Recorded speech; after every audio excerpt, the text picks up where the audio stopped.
Wrong. All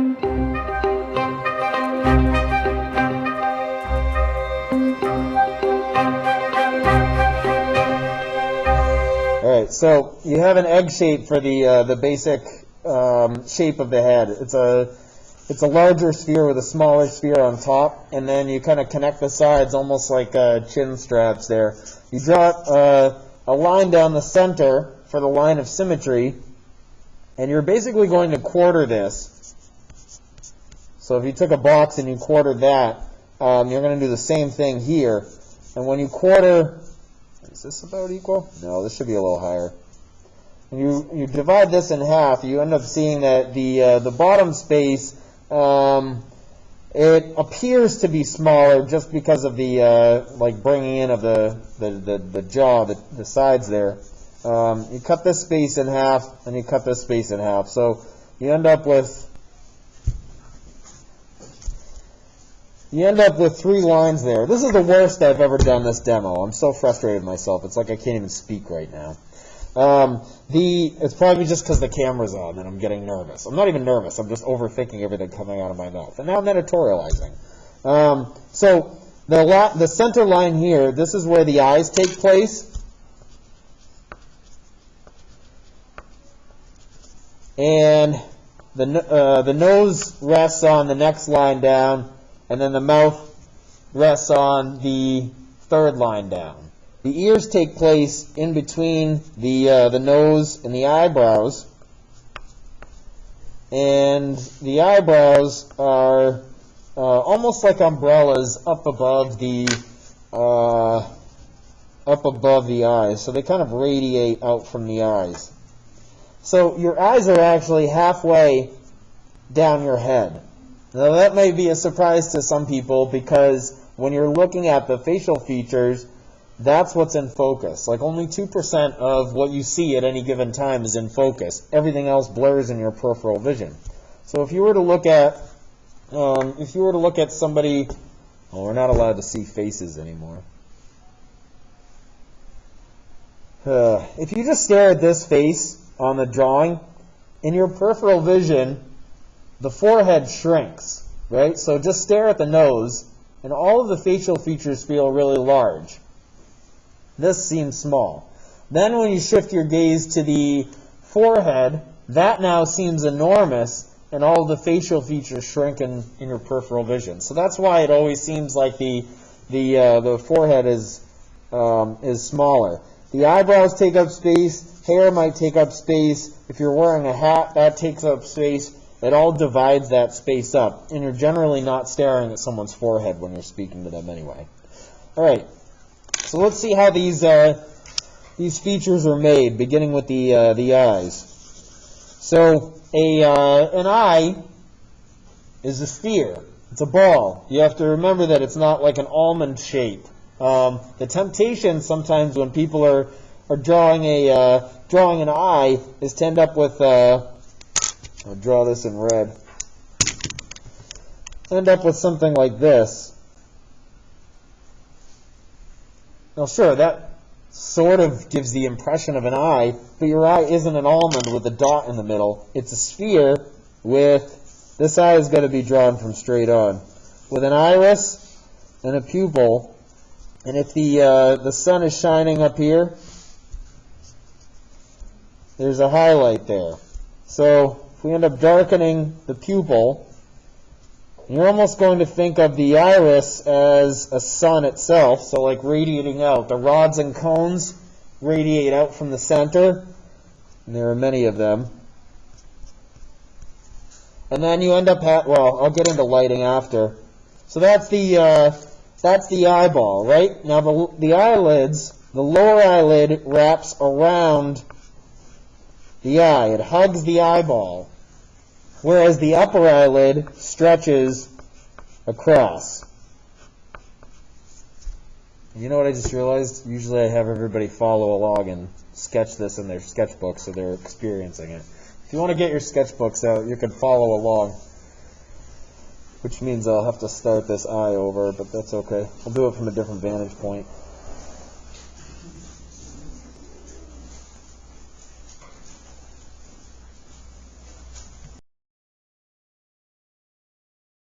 Okay, so let's start that eye again. This time we're going to do it in 3/4 view. So if this one is straight on, in 3/4 view, we start with a sphere.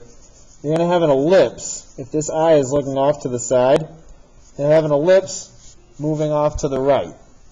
Now, here when the eye was straight on, the pupil was right in the center of the iris.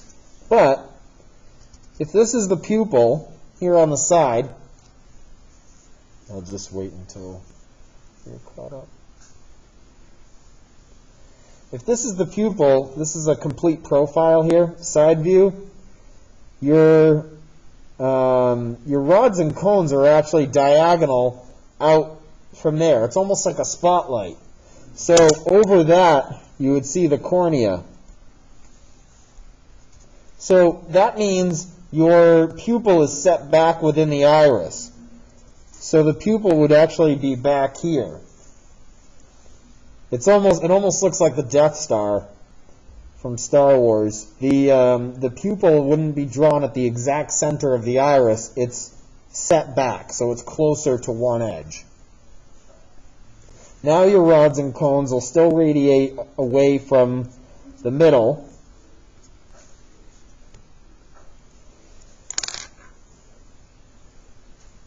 And when we put the eyelid on there, notice that when we were drawing the eye straight on, the widest point on the opening of the eye was directly above the pupil. The purpose for the eye opening at all is so that light can be received in through the eye to the brain, so the brain can process information.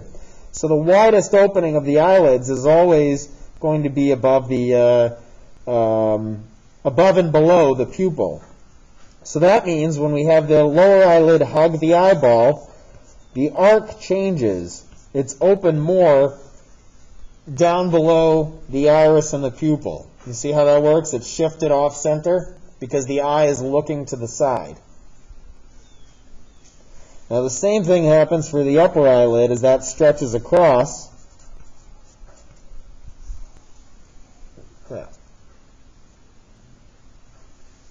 I'm just going to reinforce my eye here with some lines.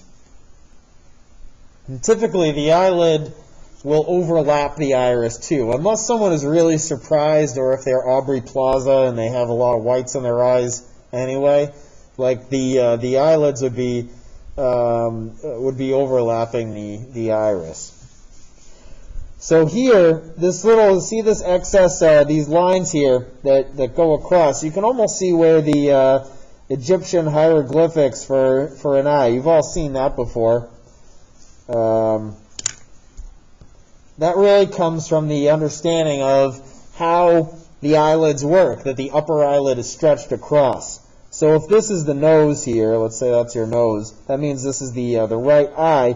This extra space ends up being that kind of little pink duct down there. It's not your tear duct. Your tear duct is in here. But that kind of extra pink space, I actually had already drawn it over here. This ends up being your eyelashes. If I draw the eye in profile here, I kind of had done that on the side here. Sphere, pupil, iris, cornea. Have you ever looked at an eye from the side? It's kind of eerie. You don't really see the iris, you just see the clear lens. The eyelids from the side end up radiating downward like this and upward. It's like a less than or greater than caret. The eyelashes are hooked up like this. See how that hooks? And the purpose for that is when you have little particles of dust raining downward, the eyelashes can catch them before they go into your eye. Your lower eyelashes hook down like that, so that way, when the eye is closed,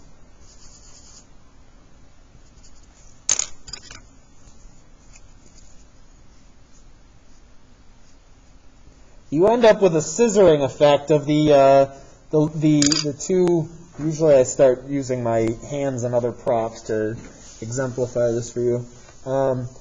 Can you see this? This is a grotesque example. Awful. I'm talking about how like bad shape my hands are in from the dryness. I got bigger issues than that. Gross. I can't figure this out. If you're at home, hopefully you get it. So everybody here in front of me, they like scissor together and interlock, so that way it's going to lock out the dust particles if there's a wind or something. The other thing that happens is, well, obviously your eyelids close here, but if you're really closing your eyes tightly, your eyelids kind of retract your eyelashes inward. So you can't do this anymore, but I used to tell people, close your eyes really tight and then feel your eyelashes, like they'll like kind of disappear. It's like the eyelids close and then retract back, like when you're really squeezing your eye. You can't do this anymore because obviously you're not supposed to touch your face and your eyes. But that's basically what happens. It's a defense mechanism. So the eyelashes, if this is the nose, the eyelashes grow out to the side. Now I'm kind of emphasizing this hook. They're also kind of radiating inward. I'm emphasizing that hook, but oftentimes you're not going to see individual eyelashes, especially the further away from someone you are. Instead, you would end up seeing it as a larger formation of tone. So I kind of drew this kind of triangle on this one, and you'd have that darkened, and you might see like individual eyelashes breaking through that line, but for the most part you wouldn't see individual lines like that. Now on the bottom, here's another eye. This one's kind of looking down, so the nose would be over here, mouth. So if this is the eye, the lower eyelid hugs across, right? You can see down the bottom edge. So if, let's say this is my eye. Here's my eyeball, right? These are the upper eyelids. I'm doing this here. So, I guess I can kind of do that. This is closed. Here's the lower lid, the upper lid. You can see the rim of the lower eyelid. You're looking down on it, right? So that means the eyelashes wouldn't be growing on the bottom right out of the white of the eye. Instead, they skip a little bit of space. And there are also less of them. The reason there are less eyelashes and the hair isn't as thick on the bottom as it is on the top is because of gravity. Things are more likely to be falling down than falling up. I mean, there might be a gust of wind, but by and large, if it's coming from the bottom, or like your lower eyelashes, by then, it's probably already in your eye. So the upper eyelashes are similar to the eyebrow, where it grows away from the center, and that is also, in the side view, hooked. So these are your eyebrows. This is your eyelashes. If dirt misses, if the eyebrow misses the dirt, your eyelash might still catch it before it goes into your eye. Does that make sense?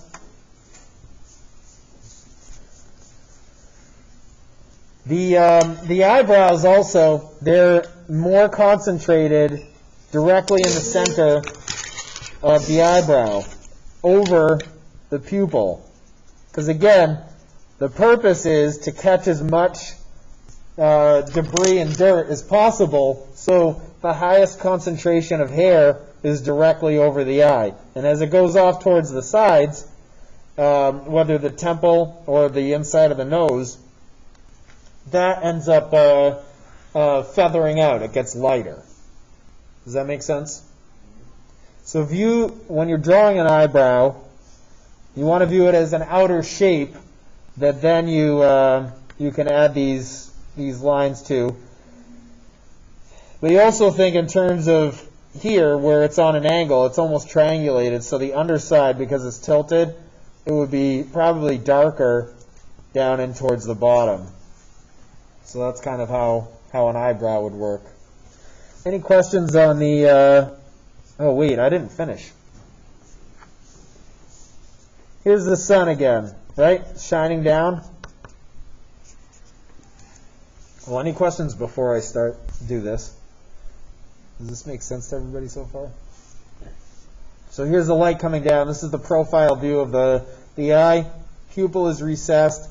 Iris and the iris is at kind of a cone, and then the cornea comes out. So if the light's shining down, that means the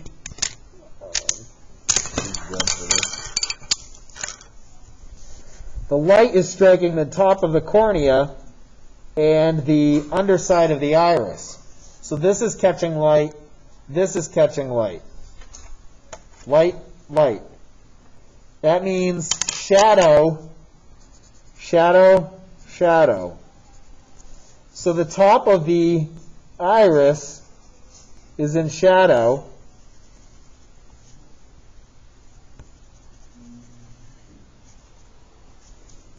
So that makes sense, right? Top of the iris is in shadow, but the top of the cornea is catching the highlight. So your highlight is on top of, I didn't get that to work very well. Couldn't erase it very nicely.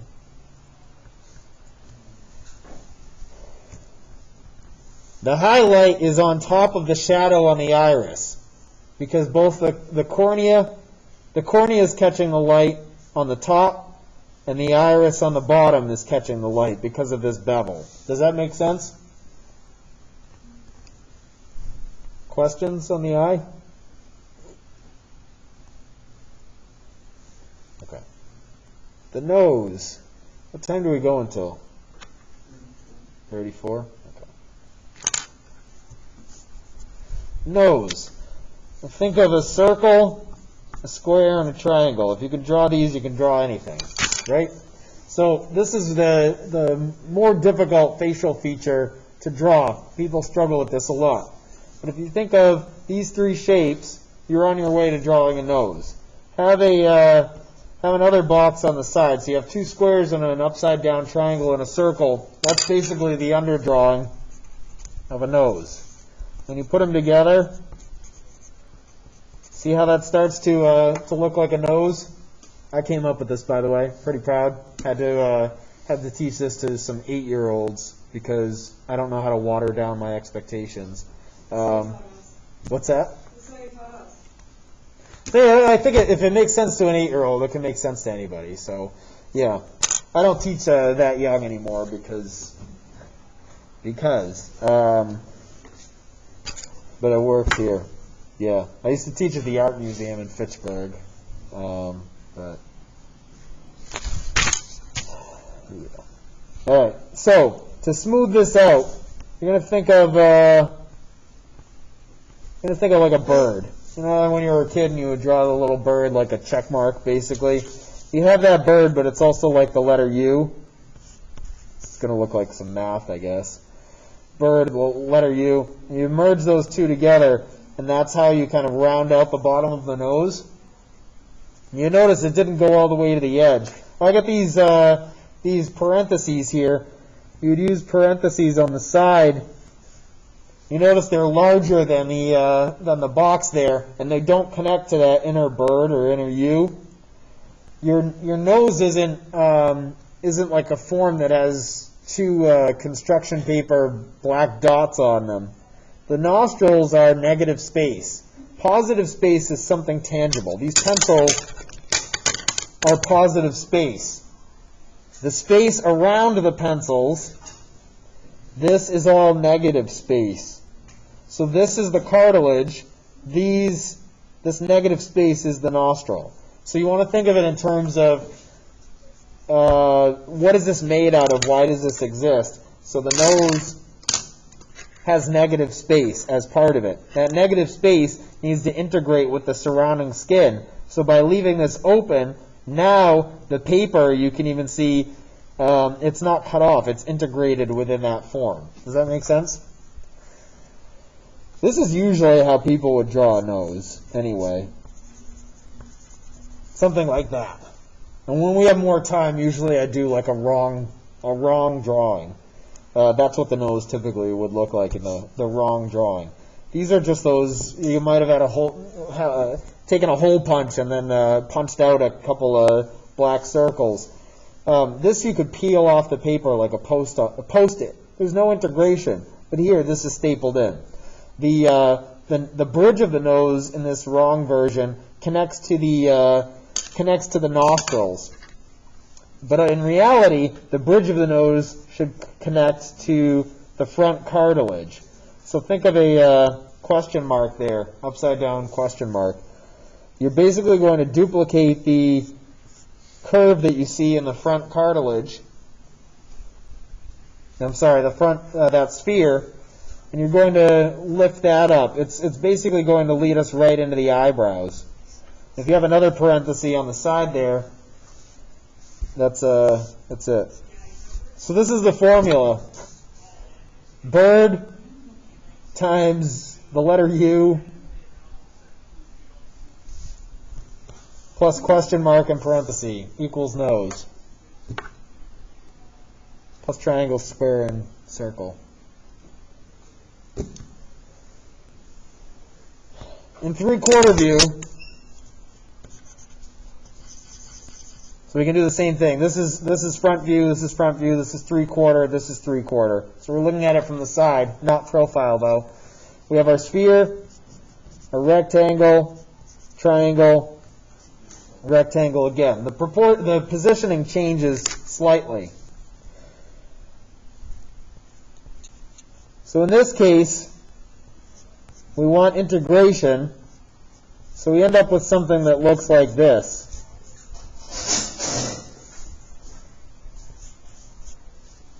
It's just taking the same thing we did on the front view and applying that to the 3/4 view. Now, this is a generic nose. Nobody's nose looks like either of these, but by subtly manipulating the scale and proportion, you end up with a nose that looks specific to that person.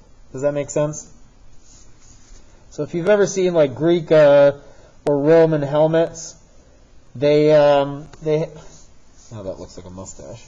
They end up having helmets that look like this. The nose piece comes down, and this is the top of the helmet.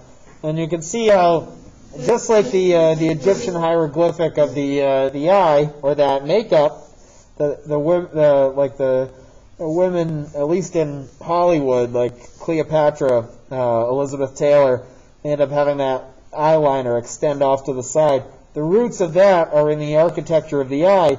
The same thing is true for the Greek helmet. It's a stylization of the actual human form. The nose connects up to the eyebrows. We drew one half. Let's figure out how to draw the other half. All right, finally, mouth. We're going to think of M for mouth, right? So you got an M, but you're also going to think of that bird from up above that you used to draw when you were kids, or maybe still do. And it's almost like you want to take the side legs of the letter M and pull on the letter so that it's stretched out, almost like the wave of an ocean. So you want to imagine that this is malleable, and you can just pull it out to the side to stretch it like this bird. And then you end up with something that looks like this, really like an ocean wave. That's your upper lip. Now typically, if you were doing this wrong,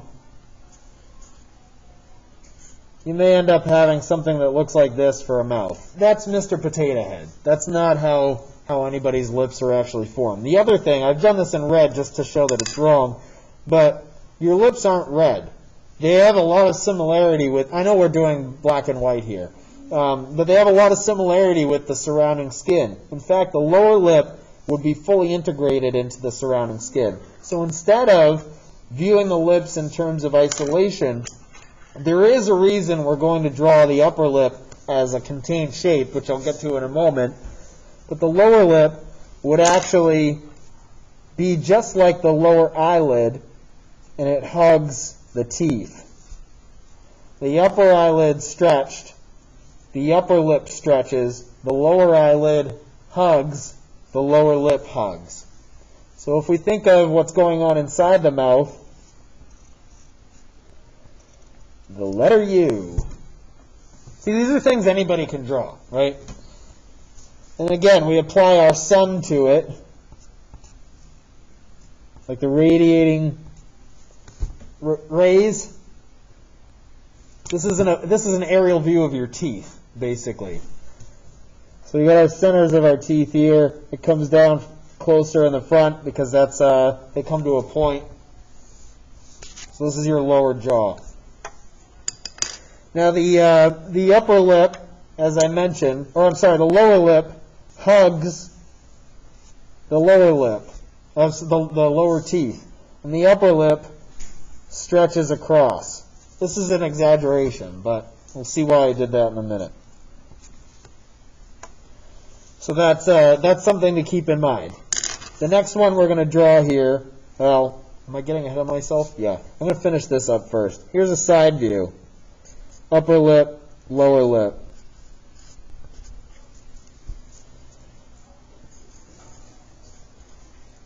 Speaking of stylization, we talked about the Greek helmet there. We talked about the makeup and hieroglyphics. And you look at lips from the side, they really look like a geometric heart. So it's interesting that you can see where all these shapes that we take for granted are derived from observation. Here's our sun once again, shining down. If the sun is shining down, this is in highlight, this is highlighted, this is highlighted. Like the tops are highlighted when the light's coming from up above. And the bottoms of things are in shadow. Shadow, shadow, shadow. So the upper lip is completely in shadow, and the lower lip is casting a shadow on the chin below. The bottom of the nose is in shadow. Does that make sense? It's essentially a staircase. Nose, upper lip, lower lip. So if the light's up here, shadow, shadow, shadow. Light, light, light. Does that make sense? The same thing is applied to the mouth. So when we look at the mouth here, I'm going to do a different one.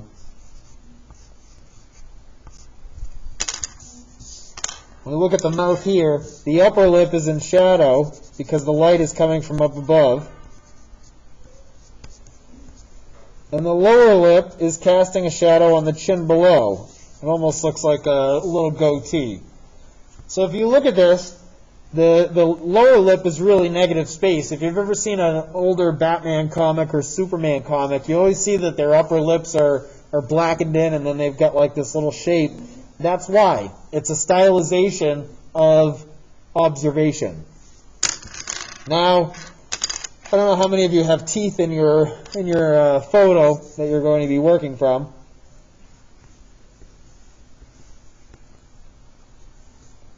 Let's say that this person is smiling. This is in 3/4 view. Oh, wait a minute. Okay, I want to do this like that first.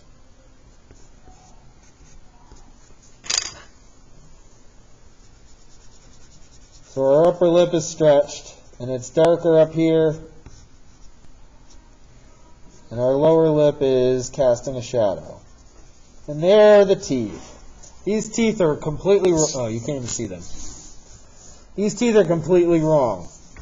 The reason is they're all the same width, first of all. But the other thing is your teeth don't go wall to wall. When you're smiling, your mouth is stretching out. So see over here, if we go back to this, if we're looking inside the mouth, if you're smiling big like this, look at how much the mouth is open beyond the edge of the teeth. So that means all in here is the inside of your mouth. So when we're looking in over here, that is actually dark. This is the inside of your mouth. And back here, this would fall into shadow. So when we actually are looking at the mouth now, it looks a little more convincing. So we got our mouth here stretched across. It's basically above the letter M here.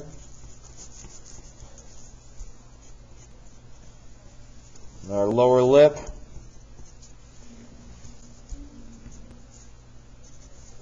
And here on the side would be dark. Because remember, we're looking in to the mouth here because the teeth move along. So you should have your sketchbooks out and following along with this and drawing it as we go. Now, when you're looking at the teeth from straight on, what I have here, which was wrong, was an equal breakdown of the teeth. But you know that your front teeth are larger than any of the other teeth. Let me see if I can autofocus this so it doesn't keep shifting out of focus. There we go. Okay, so that means that we have to change the proportions of the teeth in order to reflect that accuracy. So if your center line of the teeth is here and you have your larger teeth here, the front teeth, and they get smaller as they go to the side, not only are those actual teeth smaller on the side, but you have to remember that the teeth are rounding away from you. So you're seeing less and less. It's like, if this, no, I'll try this instead. These are your front teeth, right? And as we move around to the other side teeth, you see how it's turning so that eventually you're just looking at it from the side, but of course it would be blocked by the other ones. So you're seeing less and less of the front face of those teeth. Does that make sense? So you have to account for that. The other thing you can factor in is the idea that when you're smiling, sometimes you'll see the gum line. So that would basically be like some upside down U's, I guess.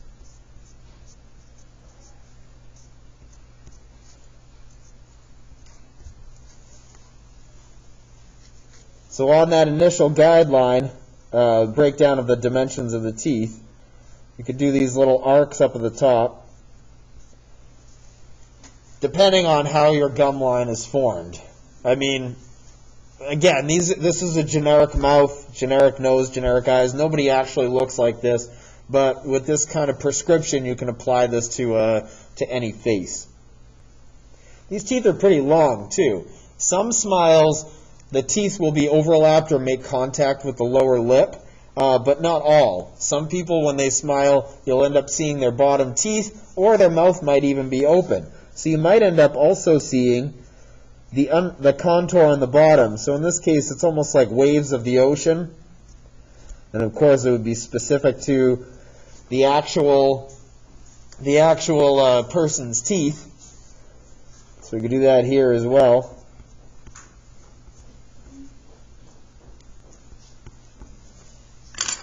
And in that case, this ends up being dark because it's the opening of the mouth.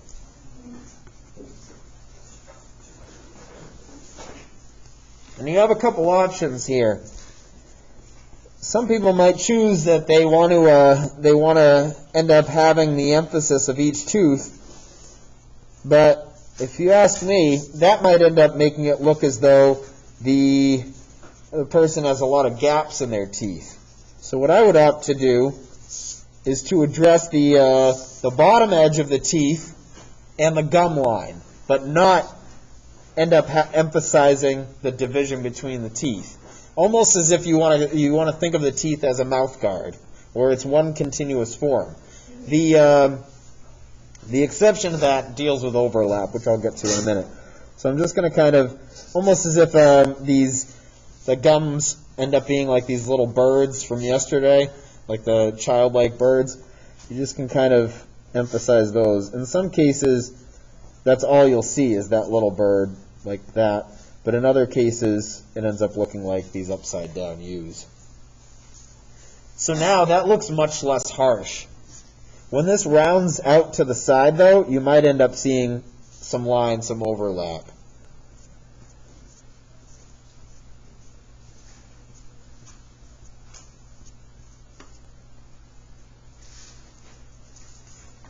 And that is basically a mouth. So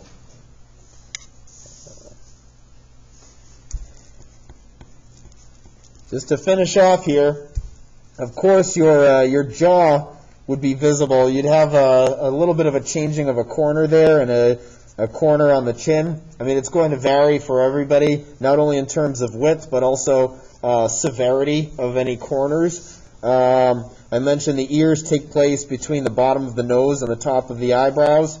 I always skip the ears. It's like an underlying issue with me for some reason, that in drawing and in painting, I'm developing the whole face, and then I'm like, oh, right, the ears. I don't really know why that is, but even to this day, for some reason, I'm just not interested in ears. I guess I'll get to those in a second. The neck should come down somewhere around the jaw. The corner of the jaw. It would either be on the outside or on the inside, depending on the width of the person's neck. But it would take place somewhere around the corners of the jaw. If you end up seeing, like here's a face here. This looks like a candy apple. So you might end up having this great developed face, and then like this neck that just drops down from the chin, and it really takes away from the integrity and the sophistication of your drawing. So don't forget that neck. I guess if we are going to talk about the ears, we'll do that down here. You could think of the ear as a question mark. Like, why do I always leave this out? Basically that, and like an echo on the inside of that. It's like a question mark within a question mark.